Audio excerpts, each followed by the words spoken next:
Vamos a Hebreus 9, 28. Eu misturei as coisas aqui. Hebreus 9, 28. Vamos ver o que diz. 9 de Hebreus, verso 28.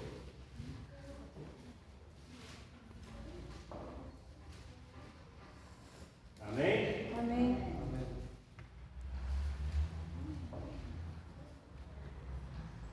Vamos ver. E assim também Cristo, tendo se oferecido uma vez para sempre, para tirar os pecados de muitos, aparecerá, o que o texto diz, né? Aparecerá a segunda vez, sem pecado aos que o aguardam para o quê? Salvação. O que a Bíblia nos dá a certeza? De que Jesus vai voltar. Só que o que acontece?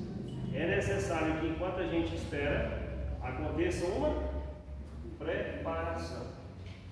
Aconteça que eu e você se preparem para esse encontro. Cristo espera que eu e você estejamos prontos para isso. Vamos continuar vendo a respeito, né? 2 Pedro 3,12. Vamos ver uma forma da gente se preparar. 2 Pedro 3,12.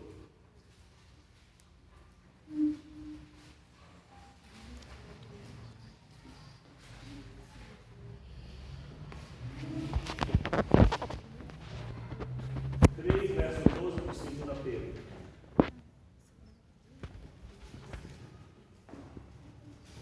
Amém? Amém. Vamos ver o que diz aí. Esperando e apressando a vinda do dia de Deus, por causa do qual os céus incendiados serão desfeitos e os elementos abrasados se derreterão. E aqui existem duas palavrinhas que a gente precisa considerar. Esperando a volta de Jesus, mas o texto fala que apressando. Que forma que eu e você podemos apressar? Mateus 24, 14, ele tem uma sentença que diz o seguinte, que o fim, ele só viria de fato, Jesus só voltaria de fato quando o Evangelho fosse pregado. Que tipo de ideia esse texto nos dá? Aguardando e apressando. O que isso pode dizer para mim? Durante o período dos apóstolos, quando Jesus ainda estava ali com eles, antes da sua morte e ressurreição, eles tinham uma noção de evangelho, eles tinham uma noção de missão, Jesus os enviou para pregar, mas quando Cristo morre, durante um período de 30 anos aproximadamente, eles conseguiram pregar o evangelho que eles tinham na época para o Império Romano inteiro, ali em menos de 30 anos. Você sabe por que eles fizeram isso? Porque Jesus falou para eles que quando o Evangelho do Reino fosse pregado, então Jesus voltaria. Qual é a maior motivação para esperar a volta de Jesus aqui nessa terra? O que nós temos que fazer? Pregar o Evangelho. Porque quando nós pregarmos o Evangelho e todo mundo souber disso, aí Jesus volta.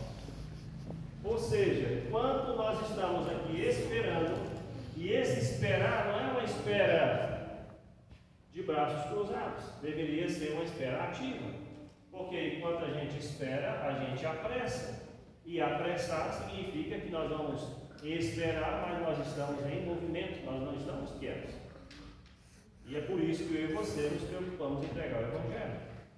Mas eu faço uma pergunta, que muita gente já fez: se essa igreja aqui deixasse de existir nesse local, será que os vizinhos sentiriam falta? Sim ou não? O que vocês acham? Sejam sinceros. Será que se você se mudasse de onde você mora e nunca mais fosse naquele lugar, os seus vizinhos sentiriam a sua falta? Sim ou não? É complicado isso. Então significa que eu e você precisamos melhorar no aspecto de missão. Porque se eu e você não pregarmos o Evangelho, o que vai acontecer? Vai acontecer que eu e você nós vamos ficar para trás.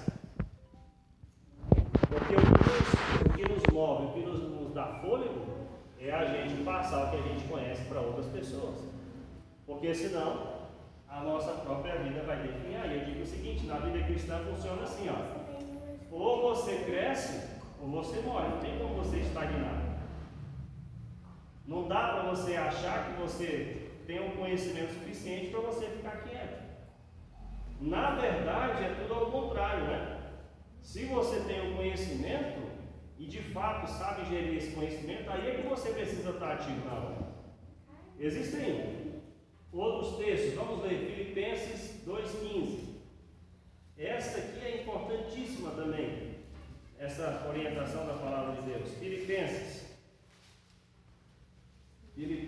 capítulo 2, verso 15.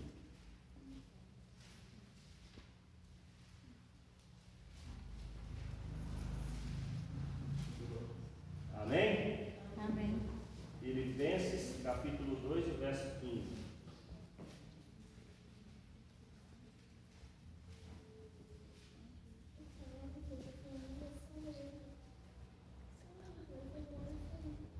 Aquela hora eu estava certo, mas eu misturei as listas aqui, depois nós vamos voltar no texto. Eu agora achei de novo, cara. Não estava errado não, eu estou errado aqui, né? Depois a gente vai voltar lá. Mas o Filipenses 2,15 diz assim, ó. Para que vos torneis irrepreensíveis e sinceros, filhos de Deus inculpáveis, no meio de uma geração pervertida e corrupta, na qual resplandeceis como luzeiros. Vocês acham que essa geração que nós temos aí é uma geração que está tudo ok, ou o texto bíblico descreve ela de fato, como ela é? Um dia Jesus, na oração do capítulo 17 do Evangelho de João, ele falou assim, ó: eu não peço que os tirei do mundo, mas livre-os do mundo, porque eles não são do mundo. Jesus usou dessa forma para os discípulos. Ou seja, enquanto estamos no mundo, nós não podemos ser do mundo. E o que o texto diz? Vamos meditar direitinho, verso 15, de capítulo 3 de Filipenses. Aliás, capítulo 2. Olha aí, para que vos torneis. Qual que é a questão? Se eu ainda não sou, eu preciso me tornar. E diz aí, ó: irrepreensíveis e sinceros. O que é ser irrepreensível? É alguém olhar para mim e não achar nada com o que e dizer, ó, você está errado nisso. Pelo menos no que diz respeito à nossa doutrina, ao nosso comportamento, à nossa forma de viver a vida cristã. E aí, isso implica também em sinceridade. Porque se tem uma coisa que Deus não aprova, é nós sermos atores. A hipocrisia, isso não é. O que é hipocrisia? Eu uso uma máscara aqui, só que quando eu saio daqui, eu tiro a máscara e você quem eu quero ser. É isso que é hipocrisia. E tem outra coisa, se você atua em algum momento da sua vida, não vai durar muito tempo, porque a máscara uma hora cai. Por isso precisamos ser sinceros, e o texto nos orienta a isso. E diz mais, olha, continua: filhos de Deus, inculpáveis no meio de uma geração pervertida. Queridos, hoje é difícil até você olhar no celular. Tudo que aparece contribui para uma perversão. Esses dias eu vi no status de um amigo meu uma comemoração de um dia aí que é terrível, eu não vou nem comentar sobre isso. Mas o que eu quero dizer é uma geração pervertida. Pervertida em que sentido? Nos atos, nos pensamentos, nas intenções. É uma geração que está caminhando para um abismo, para a morte, e nós não podemos compactuar com isso. Eu e você precisamos ter uma diferença, precisamos ter um sinal que diferencia. E eu gosto de lembrar que, lembra quando Jericó foi atacada e foi destruída? Jericó foi toda destruída, mas teve um lugar que não foi destruído. Lembra qual foi? A casa de uma mulher que havia sido prostituta. Mas sabe o que aquela mulher que havia sido prostituta fez? Resolveu servir ao Senhor. E os espias disseram: tem um sinal. Você desce uma corda vermelha aí que tiver esse sinal vermelho, a gente não vai destruir. E de fato aconteceu dessa forma. Queridos, eu e você precisamos ter uma diferença das pessoas que estão nesse mundo. Só que a diferença não é para se isolar, não é para excluir, é para que a gente seja um elo para atrair essas pessoas ao verdadeiro Deus, ao Deus que nós servimos. Porque muitas vezes a gente tenta fazer da vida da gente uma perfeição humana tremenda. E o que eu estou dizendo aqui não é nós sermos perfeccionistas, não é isso. Porque perfeição de fato nós só teremos quando Cristo voltar e nos transformar. Mas enquanto isso, o que nós temos que buscar? Nos assemelharmos a Cristo. E aí o que acontece? O texto continua dizendo: na qual resplandeceis como luzeiros no mundo. Queridos, aonde chega a luz, as trevas vão embora. Certa vez, contando uma ilustração, né? E de fato é só uma ilustração, diz que um faixinho de luz perguntou para a mãe dele: mamãe, o que é a escuridão?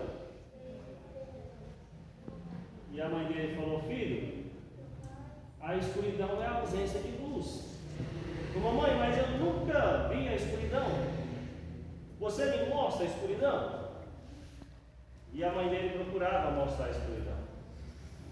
E, mamãe, mas eu não consigo achar a escuridão. Meu filho, sabe por que você não consegue achar a escuridão? Porque você é a luz. Onde você vai, a escuridão desaparece. O mesmo acontece comigo e com você. Se nós estivermos sendo de fato luzes do Senhor nessa terra, nesse mundo, como o texto diz, resplandeceis como luzeiros do mundo, eu e você faremos a diferença onde nós estivermos. Com toda certeza nós faremos. Vamos para o próximo texto, Lucas capítulo 12. Vamos lá no Tessalonicenses, que eu gostaria de falar sobre santificação ali. 1 Tessalonicenses 3, verso 12. Eu olhei aqui, deu certo, não estava errado não. Eu que baguncei a cabeça aqui. Mas, vamos ler esse texto. 1 Tessalonicenses 3, verso 12.